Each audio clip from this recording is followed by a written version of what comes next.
So, in the spirit of Thanksgiving, I've been thinking a lot about that scene in the Charlie Brown Thanksgiving special where Lucy is trying to convince him to kick the football, and he's like, no, you're gonna take it away, and I'm gonna land flat on my back and hurt myself. And she's like, no, it's Thanksgiving, like, it's gonna be different. I promise I'm not gonna take the football away even though I do it every other time. And then he gets a running start and she takes it away and he goes flying into the stratosphere. That has been everyone on the internet for like the last week and a half. So I don't know if you guys know this, but we had a presidential election in the last week here in the US, and it didn't go as planned in the way that a lot of people expected, and so I think that broke a lot of people's brains, and they're focusing on what they have control over currently.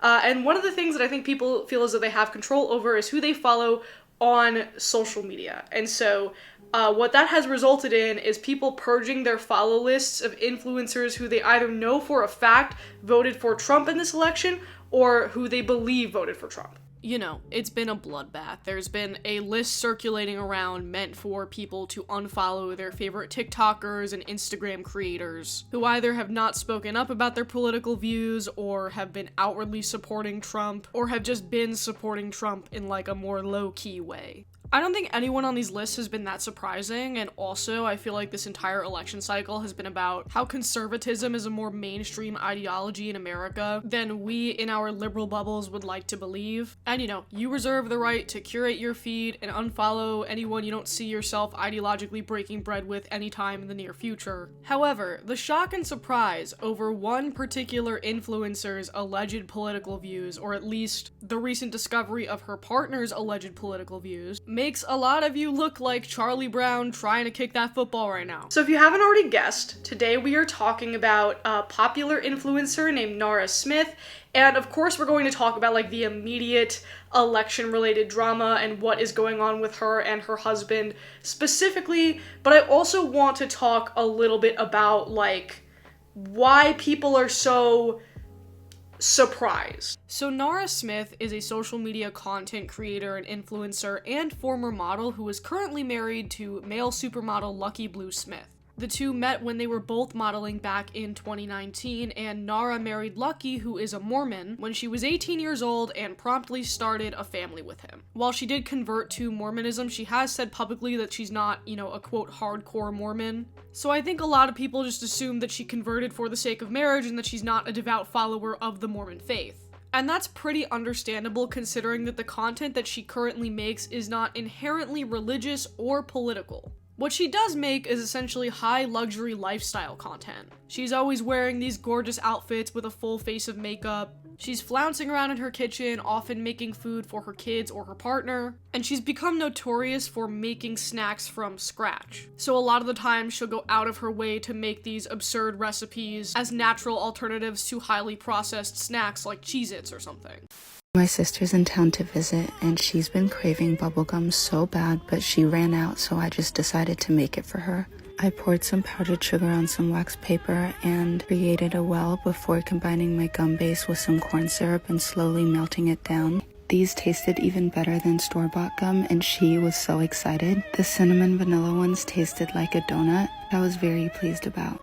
These videos have been parodied to high hell across every social media platform. It's just become a commonly known meme of like, oh, Nara forgot to go to the store. She's going to whip up a 5-course meal from borax and xanthan gum. And she leans into it too, like in her videos she'll make crazy shit like ketchup and toothpaste from scratch, and she'll be like, I forgot that we had no condiments. Like, she's playing in on it, and I think that made people more charitable to her in the sense that she's in on the joke with us, you know. Of course, she doesn't expect every woman to be happily doting to their husband, playing around in Chanel robes and baking little treats all day. She's not a tradwife, she's just ironically playing into an aesthetic for content purposes. She's not hurting anyone, let people enjoy things. So that was kind of Nara Smith's reputation on the internet for a while, right? Like, you know, she got some pushback here and there for minor controversies that she's been in, like every super popular TikTok influencer does. I think she's gotten a little bit of criticism for like the tradwife and tradwife adjacent content and kind of the pipeline that can travel some people down, which we'll get into. But for the most part, I feel like she had a lot of defenders, a lot of people being like, leave her alone, let her just kind of do her thing. She's a little weird and a little out there, but like, she's Mormon, who cares? So now I want to talk about what actually happened and why people are now reevaluating that sentiment a bit. So basically, after the election, there were screenshots captured of Lucky Blue Smith allegedly resharing dark MAGA content and following conservative pundit and commentator Charlie Kirk. The reason why I'm saying allegedly is because after these screenshots were allegedly obtained, the evidence of these associations were removed. So I'm trying to cover my ass in the event that they somehow turn out to be fake. However, it is not surprising that a Mormon from Utah with his 23-year-old Tradwife and their 3 babies would be associating with the New Age conservatism movement, and would likely be hiding that from their content as a means of not alienating the potentially thousands of viewers who have been willing to give them the benefit of the doubt up until this point. And as of recording this, we actually don't know how Nara herself voted. I don't even know if she's eligible to vote because I'm pretty sure she was not born in the US, and I'm not sure what the status of her American citizenship is, but my point is not even like whether or not they both definitively cast their vote for Donald Trump. My point is like, why are people surprised at that being a possibility? Is it because we are all so desperate for some form of escapism through our phones that we elect to consume things in a vacuum instead of making wider connections to social trends? Because doing so would make us admit to ourselves that there is no 100% moral and ethical way to consume content that has been algorithmically shoveled to us by people whose sole motive is profit regardless of political intent or implications? I don't know, something like that maybe. Okay. I'm manifesting and I'm visualizing what all of these comments are going to look and feel like, because we are getting into some spicy territory here that I would like to coin the Tradwife argument fallacy. Okay, so the Tradwife and Tradwife content fallacy, in my opinion, can be explained by the incessant need of folks online to boil every single thing down to individualism. And don't get me wrong, I am guilty of this as well, where it's like, if somebody is doing something weird online or something that your values don't personally align with, they have an opinion on something that you don't have. And it's a situation where that action is not actively harming anyone else. People have a tendency to be like, well, they're just doing their thing. Like, they're being weird, leave them alone. But when people try to apply this mentality to the Tradwife situation, you know, where like a woman is depicted on social media being a traditional mother and being a caretaker and a homemaker in a very gendered role, the argument there is always like, well, this is the life that she wants for herself. Who are you to tell other women how they should and shouldn't live their lives? And like,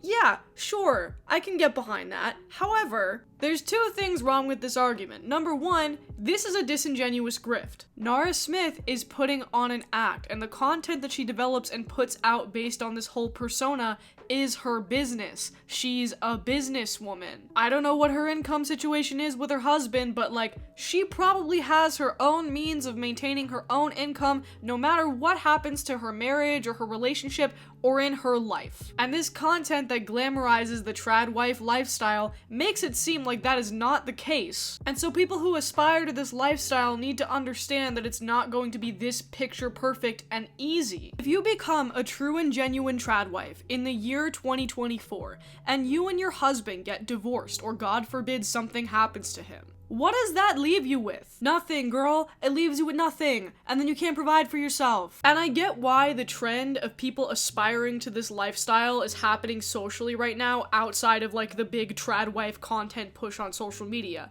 I get it. Capitalism is grinding us all down into nothing. At times it does seem appealing to just become a true domestic partner and make content all day. And you might be saying, well, Kayla, like, isn't that what you do? Like, you're a social media creator, that's your job. You have no right to complain about how hard capitalism is working you to the bone. But here's the thing, guys. Here's the little secret. This is not my job. I have a real job with like a salary and benefits and a 401k. And, you know, that's not every influencer or content creator's prerogative. Some of them, you know, just do social media full time, and that's totally fine. That's not what works for me. That's what works for other people. But like, the difference is that I'm gonna be honest about that, you know what I mean? And like, some influencers are not gonna be honest about that. They tend to present themselves in a certain way, and therefore like their financial situation in a certain way, and like, that's probably not the reality, and that's what I'm trying to get across here in case you try to go and imitate a certain lifestyle that you saw on TikTok yourself. And the other thing I want to point out here is, again, this content does not exist in a vacuum. Again, you can see Nara Smith making homemade Cheez-Its and Oreo cookies for her kids, and that's great. They're eating healthy homemade snacks, and they're not being fed an overproduced diet of red dye 40 and whatever the fuck you people are scared of nowadays. And there's a chance that your train of thought could end there. Or your algorithm will serve you content about how every single thing that you put in your body in America is poison, and then the next thing you know, you're drinking raw milk, and this fucking guy is running the Department of Health and Human Services. I guess what I'm trying to get across here is that, like, I'm not trying to, like, rain on your parade if you have enjoyed Nara Smith's content. If you've, like, scrolled through your TikTok For You page, and she's been there, and you've liked a video of her, like, doing some insane, like, food science or whatever. Like, it's entertaining, and I get the appeal. And I'm not trying to, like, shit on that or take that away from anyone, and I'm not saying that, like, because you engage in that, like, that you're going to fall down this dangerous pipeline and rabbit hole. But, like, you could, right? Like, you could. You probably know somebody who that has happened to. And I feel like because of that reason, because of that probability, we should all just collectively be a little bit more critical about the social media content that we consume. That's all I'm saying. Now, what is the resistance to all of this? What are the critical conversations that we're having about Tradwife content and the alt-right pipeline? And how the US is entering a very regressive, culturally terrifying era? Well, apparently we're just starting a rumor that Nara Smith and her husband fucking stink because they don't wear real deodorant. Nara, the streets are talking. Everybody says you stink.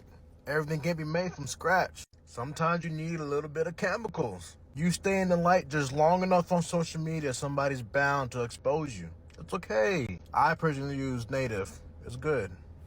In conclusion, am I surprised that Nara Smith's husband allegedly voted for Trump? No. Am I surprised that he might allegedly be trying to cover it up? Absolutely the fuck not. Think critically about who benefits from the Republican Party being in power right now. Don't get parasocially attached to your favorite influencers, or at least be honest about the fact that they might fuck up or they might be a different person than who you think they are. And I know some of you aren't going to listen to me, and your instinct is going to be, wow, you're just jealous of, like, the young pretty hot girl cause you're fat and ugly and you sound like a man. I've heard it all before, dude. Don't say I didn't warn you before it's too late. Thanks for watching, you guys. A reminder that you can connect with me at all the social media listed in this beautiful link tree, which can be found in the description down below. You can also follow me on Blue Sky. I've had it for a while, but it seems like a lot of people are migrating over there more nowadays. Wonder why. But you can follow me there as well. Thank you so much, and I'll see you next time.